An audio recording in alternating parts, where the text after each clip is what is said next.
Welcome to the Infowars Nightly News. I'm your host, Jakari Jackson. This is what we have in store for you for this December 12th, 2012 edition. Tonight, police argue the use of tasers is not unconstitutional if used to compel obedience. And yet another woman is brutally tasered by police. Her crime? Wanting to buy more than one iPhone. Then, the U.S. military says children are legitimate targets in Afghanistan. All that and more on tonight's Infowars Nightly News.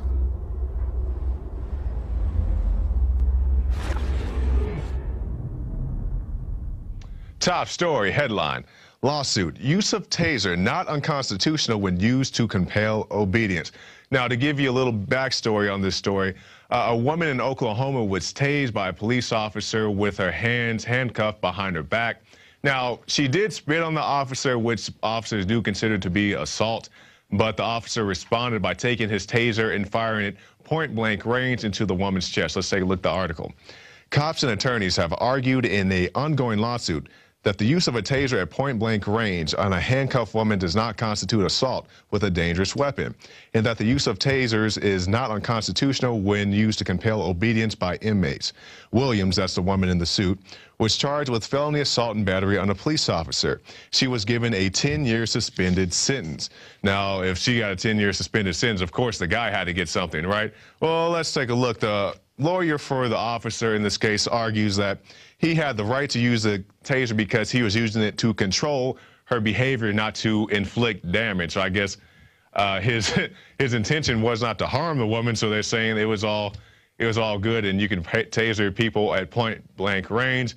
Now, once again, she did spit on the guy, but I think spit versus a taser is definitely a overreaction.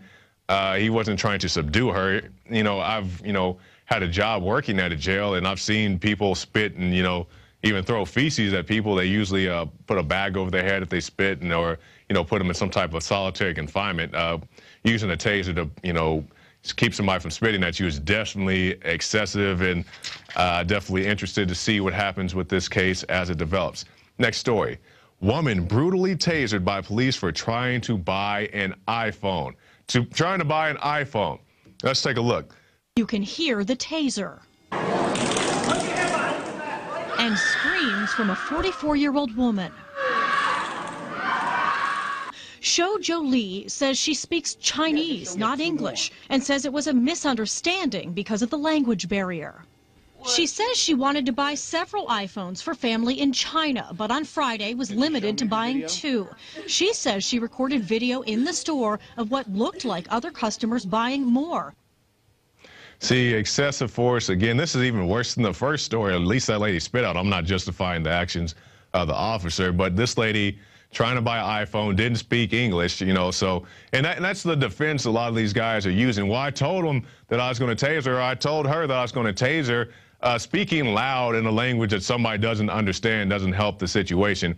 If all of you people say, well, you should know the language when you come to this country. What about the guy who got tasered in the auto accident? A guy had a seizure while driving his car, wrecked his car, and the cops were like, hey, get out your car. And the guy's having an actual seizure. The cop tasers the guy for having a seizure.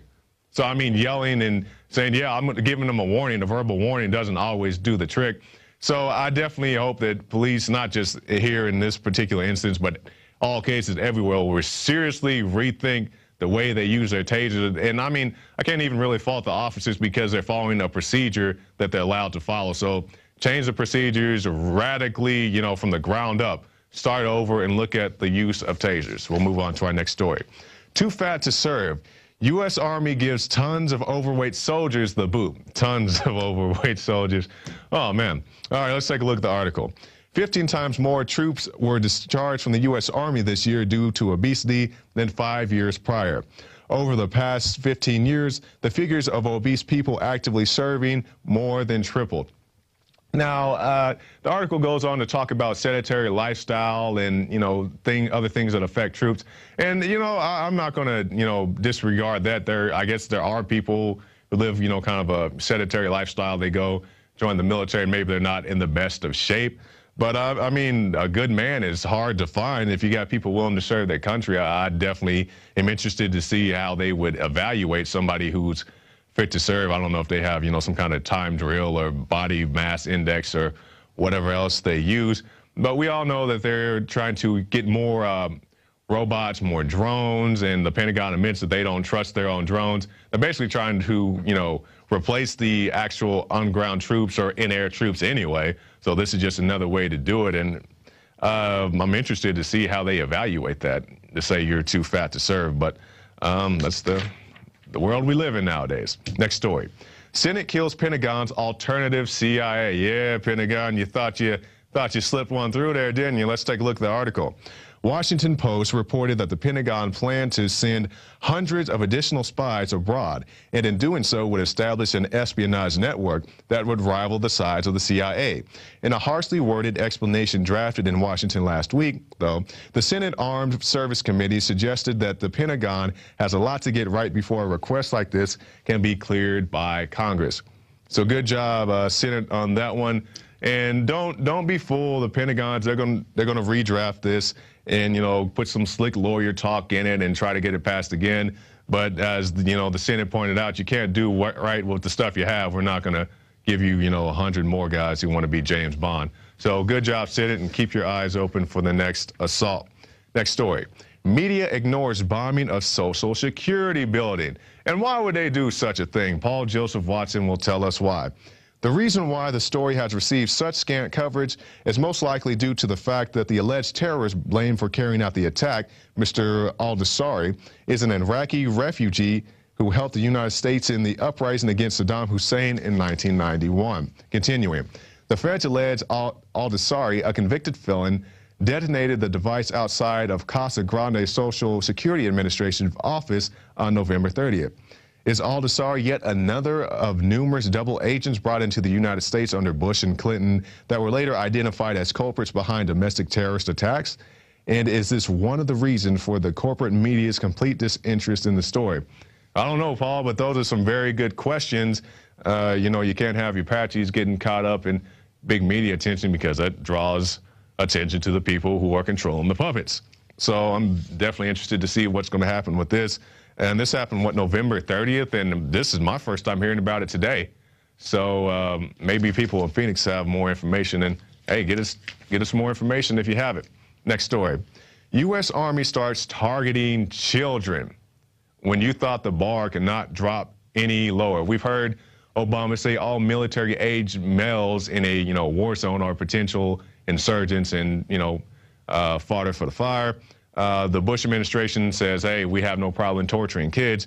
And now in this latest shenanigans, now the U.S. military is starting to target children for assassination in battle. As depicted in an article by Military Times, the United States military says that children are legitimate targets in war because in Afghanistan, sometimes children are used by the Taliban and insurgents. So, hey, and I like what this article, it makes it plain. It says assassinate. When you assassinate somebody, you're not in active combat. You can assassinate somebody sitting on the toilet. So they're saying, hey, if we think little Timmy over there has an explosive in his soccer ball, we'll give him the business. And I'm not saying there aren't kids. I mean, there are definitely kids that are used as mules. They put bombs in kids' backpacks unknowingly. They have kids, they give kids soccer balls with grenades in them and all kinds of different stuff. So I'm not saying the kids aren't used, but just to say that, hey, we'll shoot a kid because they're suspicious or they're in this particular area. This is definitely a horrible thing. And as I always say, keep thinking it won't happen here and here in the U.S. Just keep thinking that. And then we'll move on to our next article. CIA's Al-Qaeda mercenaries threaten to execute journalists in Syria. The CIA's mercenaries in Syria are threatening to kill a Russian journalist unless $50 million ransom is met by December 13th, which is tomorrow. Word of the deadline arrives as the Obama administration officially recognizes the Free Syrian Army as a legitimate representative of the Syrian people. Free Syrian Army, another term for Syrian rebels, which is another term for Al-Qaeda. We've documented here several times, and Paul Joseph Watson loves to point out, he didn't write this particular article, most of your Syrian rebels aren't even Syrian. They're Al-Qaeda.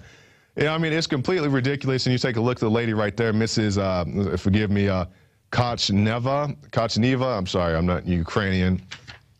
And just journalists being targeted. And I can't vouch for everything the woman's doing. They say she's impersonating some type of secret agent. I'm not exactly sure all of what she's up to.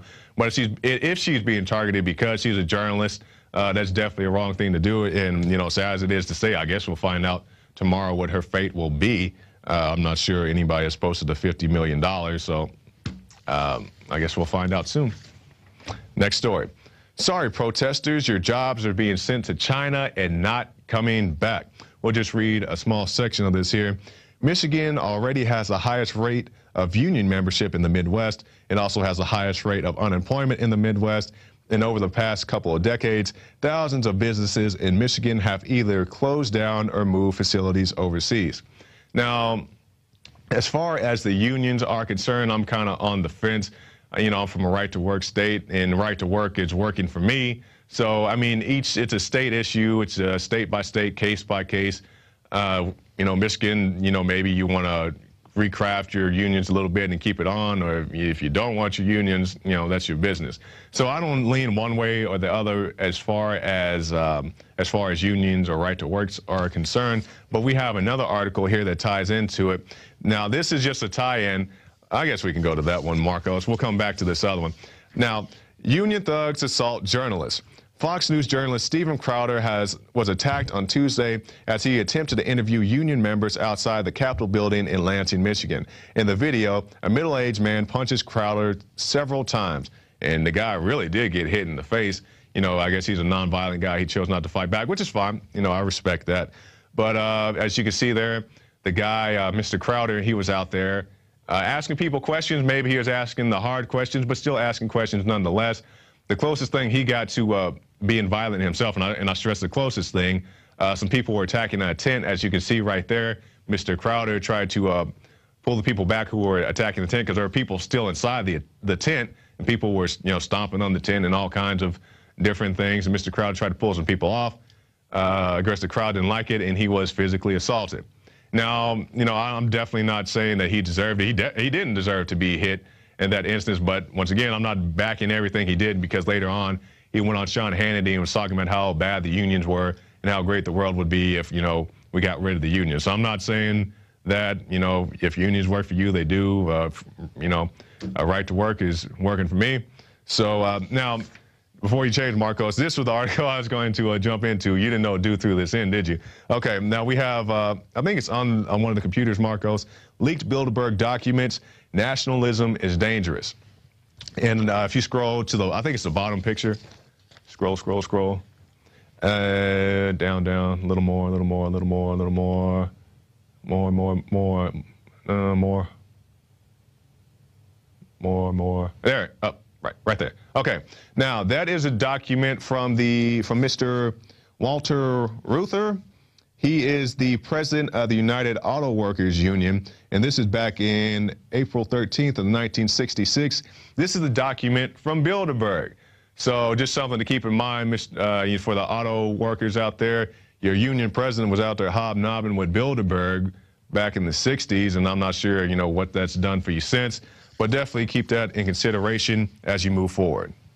All right, that brings us to our last segment, drone hacked over Austin.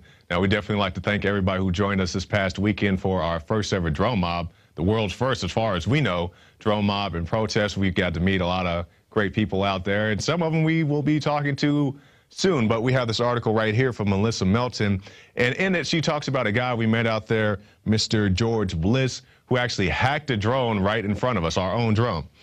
Austin, Texas resident George Bliss showed up to the drone mob not with a drone, but with a laptop. Using a free open source software he downloaded off the internet, Bliss was able to demonstrate how easily anyone can disrupt the signal between drone operator and drone, effectively taking control. And we actually have a video that Melissa Melton shot and edited, so let's take a look at that now. This is Melissa Melton reporting for Infowars Nightly News.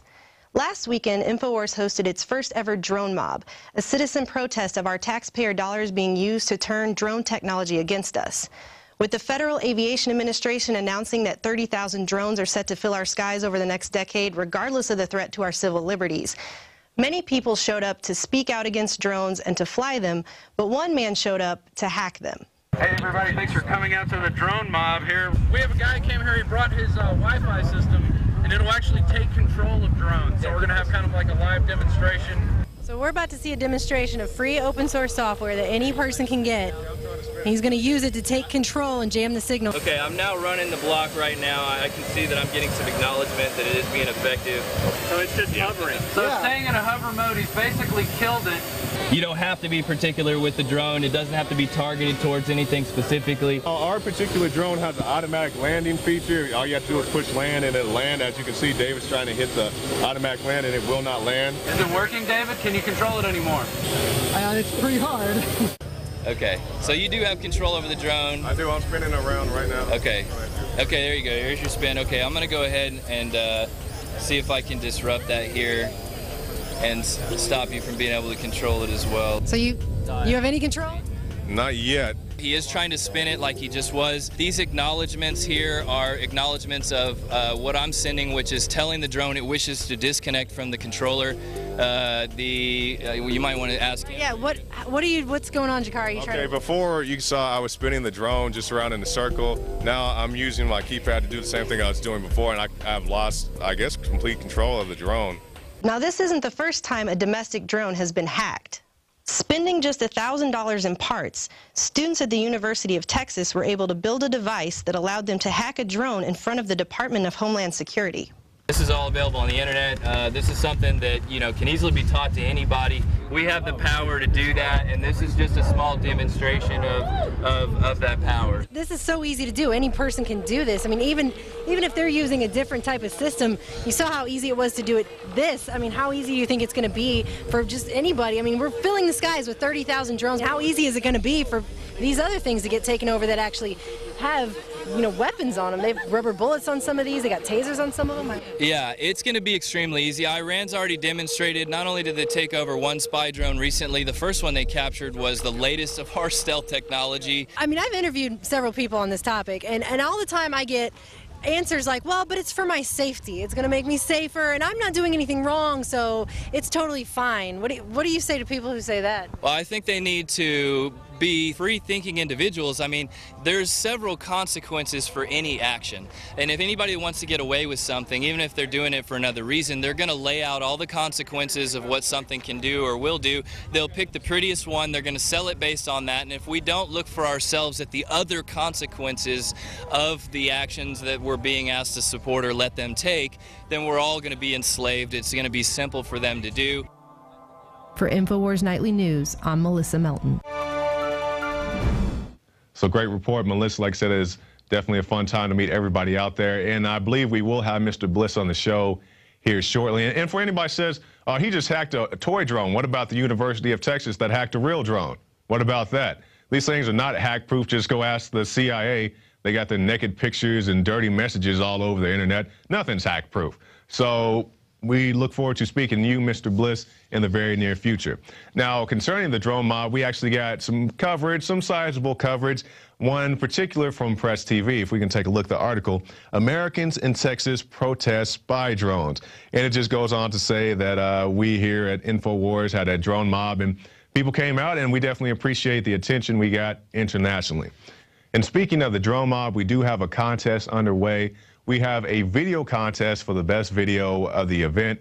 Now, we had a lot of people email us and contact us on, various social media. They say, hey, I wanted to go to the drone mob, but I live in Canada, I live in Germany, I live wherever. So we opened up the ranks so more people can participate. So you didn't have to be present the day of the event to participate. If you did and you got your own footage, that's great. But you can also use our footage. And how you use our footage, if you scroll down a little bit right there, you can see many of our videos. We have that video, Texans protest Skynet.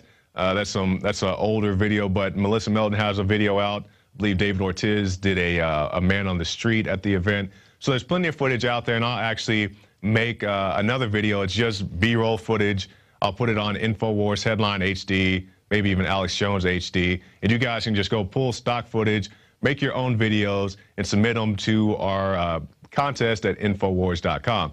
Now, we're going to go into the rules because with contests, we've run several contests here at Infowars, and not everybody follows the rules, and people get all mad. I didn't win the contest, and I wasn't in the top 10. A lot of people don't follow rules. So if we can put those back on screen, we'll go by rule, so everybody can have a clear understanding of what it takes to be a participant and to win the contest, okay?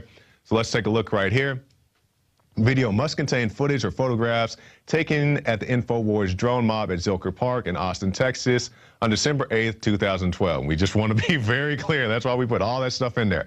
Video may contain other footage and articles, analysis, etc. as you deem necessary. So you don't have to use all our footage. If you want to take our footage and splice it with some of your own, if you film something in your backyard, if you found video via some other source, you can do that as well. And as I said before, you didn't have to be present the day of the event to participate. So let's take a look at the rules again. Moving on. Okay. You must upload your video to YouTube with Infowars drone mob somewhere in the title. So, example, you could say Mark's Infowars drone mob or Infowars drone mob, you know, whatever. Make sure you put Infowars drone mob in the title and put it on YouTube. I know there are other video sites, but we're doing this through YouTube, so make sure you put it on YouTube. In addition to the title and closing screens, Infowars.com must appear twice in the video footage for 30 seconds. And you must include, remember, include the title and closing screen that reads Infowars drone mob video. I skipped one right there. So include both of those. Video must contain the title screen. Just what's the movie is coming out? The Hobbit. I'm sure The Hobbit. I have some screen that just says The Hobbit, and that's what yours needs to say. Not The Hobbit, but Infowars drone mob video contest. Make that your slate. Put that at the front and back of your video, and also make sure you have Infowars.com appear twice in the video footage for 30 seconds. Now, you can do this however you want to do it. How I would suggest that you do this, if you scroll down a little bit, Marcos, not to the video, the next video. What's the next video down? Go, okay, right there. You see in the corner right there, we have Infowars.com. That's what I would suggest you do. I mean, you can get all artistic with it, but just if you do something simple, something plain, something noticeable, I think that'll probably be the best thing. If we can scroll back up to the rules. Okay, and I guess this is our last one. Video must be uploaded to YouTube in a link email to contest@infowars.com by 2 p.m. Central Standard Time, December 21st, 2012. Okay, so if you don't live Central Standard Time, I'd highly suggest that you upload it before the 21st, otherwise you're going to miss your date. And also be sure to send a link to Infowars, contest@infowars.com. Do not send us a copy of your video. Do not include the actual video file. Just send a link to your YouTube page in your contest. And also, please keep all your submissions to 5 minutes or less. Okay, when we say 5 minutes, we don't mean 5:20, we don't mean 5:05. If you make a great video that's 5 minutes and 30 seconds long, we may play it, but you will not win the contest, okay? So just make sure you make all your stuff 5 minutes or less. Because even that, if you scroll down, we had that video right there, Marcos, the first one. That was 7 cameras of footage. I edited that down in about 2 hours to 1 minute and 43 seconds. So if I can do that, and that's all the footage. That is every single piece of footage we had. Well, not all in that video, but I cut from all that stuff, 7 cameras of footage to 1 minute 43. If I can do that, you can cut your thing down to 5 minutes. All right. So look forward to your video submissions, and you'll get a little prize if you get to win. So, well, we also have another contest. I almost forgot. Bob Costas. Okay. Now, for you guys who have been listening to the radio show, you've heard Alex talk about boycotting the NFL, NBC, and Bob Costas. So we have a contest. If you scroll down to the rules there, Marcos, or to the address, I mean, if you take a video of yourself writing a letter to Bob Costas, just say, hey, I mean, you don't have to repeat what I say. Just basically, hey, Bob Costas, blaming guns for violence is like blaming spoons for obesity.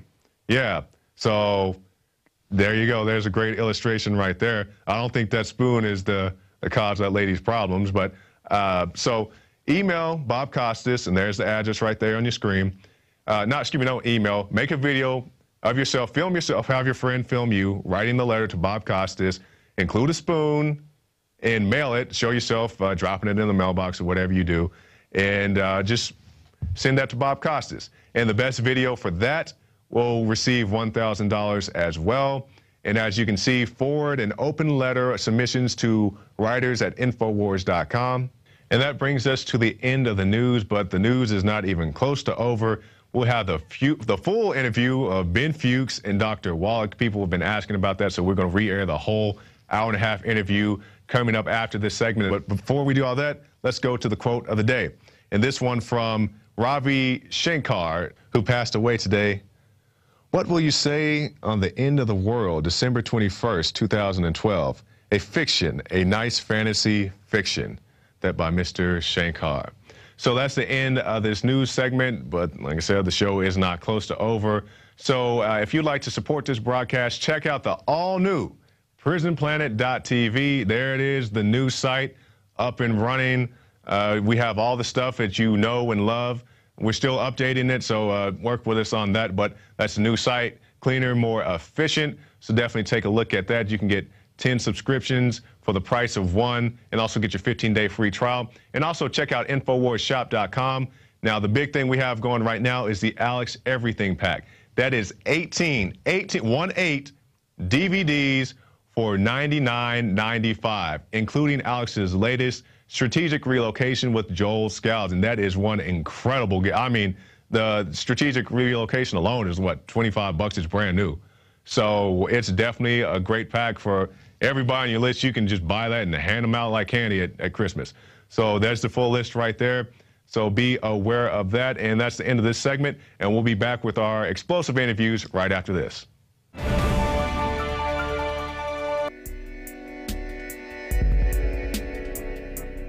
Hey there, I'm Pharmacist Ben, and I am so proud and honored to be talking to this gentleman sitting by my side here, Dr. Wallach. I've known him for going on 15 years. I got a tape in the mail, like a lot of folks. Dead Doctors Don't Lie, back in the mid-90s. And then I had the incredible opportunity of getting to see Dr. Wallach, and since then, he never ceases to amaze me. And I'm really, really excited to get to, not only for me to be getting to talk to him, but also for you guys to get to hear what Dr. Wallach has to say. So with that, Doc Wallach, thank you. Well, thank you. Appreciate you. Good to see you and good to be here with you. Why don't you tell the listeners a little bit about how you started? You got a great story about how you started to get involved with nutrition as a farm boy, how you noticed things with the animals, and how you had a personal connection with nutritional supplementation, how it worked out for you. Well, I'd like to do that, Pharmacist Ben, but I'll tell you what, before we do that, how about you telling us a little bit about Pharmacist Ben? About Pharmacist Ben? All right, well, Pharmacist Ben started his pharmacy career in 1986, and in pharmacy school, a lot of people don't realize this, but we study a little bit about nutrition, but we study nutrition in terms of how nutrients are medicines, and we study how diseases are deficiency diseases. So this is one of the reasons why I connected with you so well, because this is your message. We're not sick, we're starving.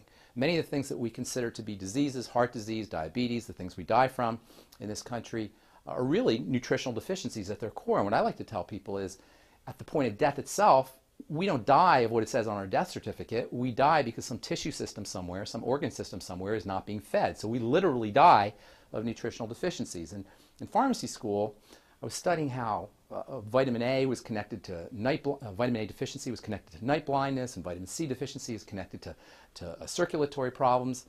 And on the other hand, I was studying how prescription drugs were toxic and how they had side effects. I remember one time we watched a movie on beta blockers. These are drugs that stop the heart from working in order to lower blood pressure. And this was a movie put out by Ayers for their new drug Indoral, and it was going to revolutionize the hypertension business. And I remember the movie was an hour long, 15 minutes about how revolutionary their drug was, and 45 minutes was some guy reading the side effects of the new drug. 45 minutes, I'm telling you, reading the side effects. So I got the idea that we got a real big problem in this country in terms of healthcare. And the more I studied, the more I got into it, the more I realized that if we could just get nutrients in the hands of people, if we could just get people to start taking nutritional supplementation, we could do a lot of good. So I started practicing in my pharmacy using essential fatty acids to help people with their skin, essential fatty acids to help women with their menstrual cramps, B vitamins to help lower blood pressure, and lo and behold, as I'm sure you know, the results were tremendous.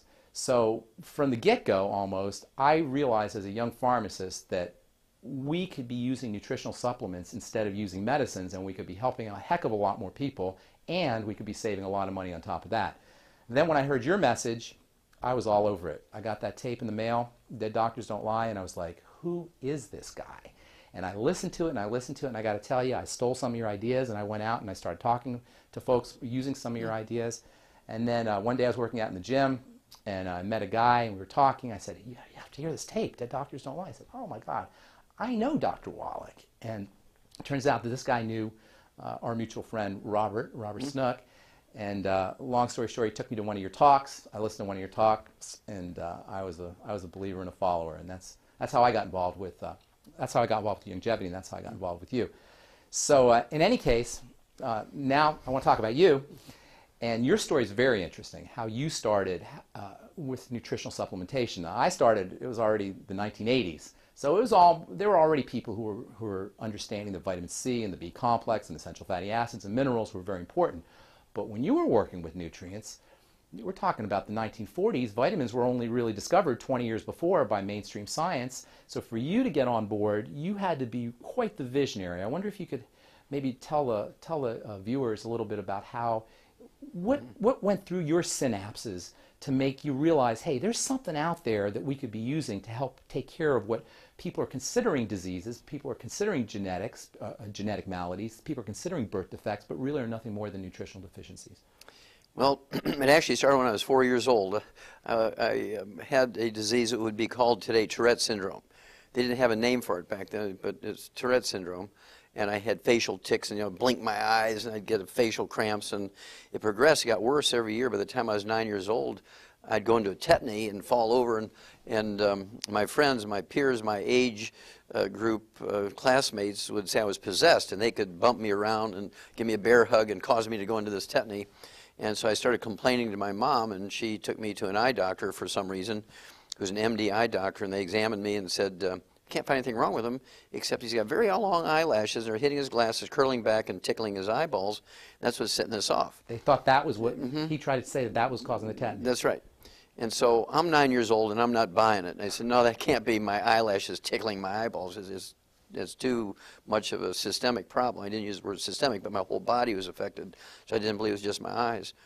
So the next morning I went to the library in school, and I went and found a nurse's health handbook and looked for long eyelashes and eyelid twitches and that kind of stuff, and couldn't find anything. So I just went into the index and just started and I got down to cramps. I said, well, maybe it's a cramp, because I was playing sports and 9 years old, and I said, well, I've heard of leg cramps and things. And so I looked it up in the book, cramps, and said it was a calcium deficiency. Well, before the bus would pick me up to go to school every morning, I would feed our calves we were going to take to the auction this little bag full of alfalfa pellets, but it had a little analysis tag on it, and I'd read the analysis tag. It talked about protein and fiber and calcium. And so I went home that day after school, ran right to the barn, started eating these calf pellets. Tasted like sawdust, but hey, I had a problem. I was going to get rid of it. Next morning, I threw the Cheerios out to the chickens. I filled that cereal bowl up with calf pellets, put milk on it. I did it for 3 days. By the third day,